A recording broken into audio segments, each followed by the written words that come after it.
Domenico, talk about the legacy of Beau Biden. What a sadness that this 46-year-old man, a father, a husband, and the son of the vice president died of brain cancer.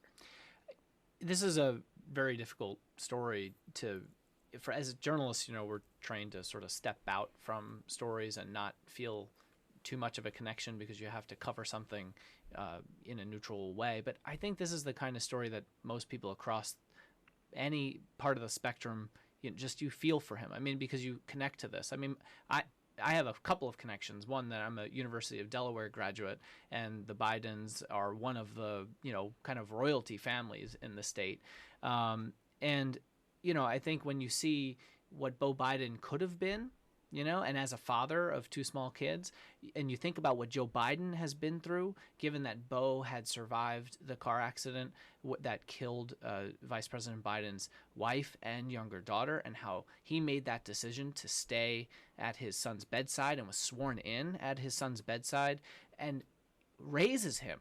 And then something like this were to happen. I mean, your heart just goes out to the Biden family, and you look at Joe Biden and you think this is a guy who, for whatever you make of his politics, his family-centered idea of a life balance and the reason that he took Amtrak home every day, I think it's something a lot of us, especially in Washington, really need to look at as a model. There was something that Joe Biden said that was very beautiful in a commencement speech at Yale recently, where he talked about the death of his wife and his baby daughter so many years ago when he was about to take over or become a senator, and how he went home every day. And he said, the truth is, I needed my kids more than they needed me. I thought that was and I think beautiful. Not only could every parent relate to that, but here in Washington, frankly, as Domenico said, whatever you think of Joe Biden's policies, Joe Biden is someone who is very well liked here in Washington. He's personable. People on both sides of the aisle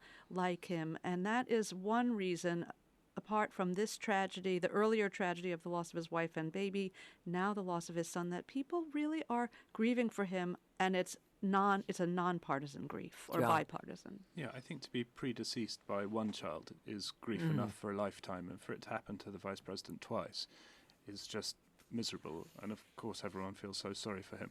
I think also, in a way, we live in a culture where sort of public outpourings of grief and sort of public mourning are the norm. I think the way that Joe Biden has sort of dealt with this thus far in a rather kind of private way has been extremely dignified, and he's a rather kind of stoical figure, and all the more admirable for that. I think we should point out that Beau Biden himself was certainly a rising political star.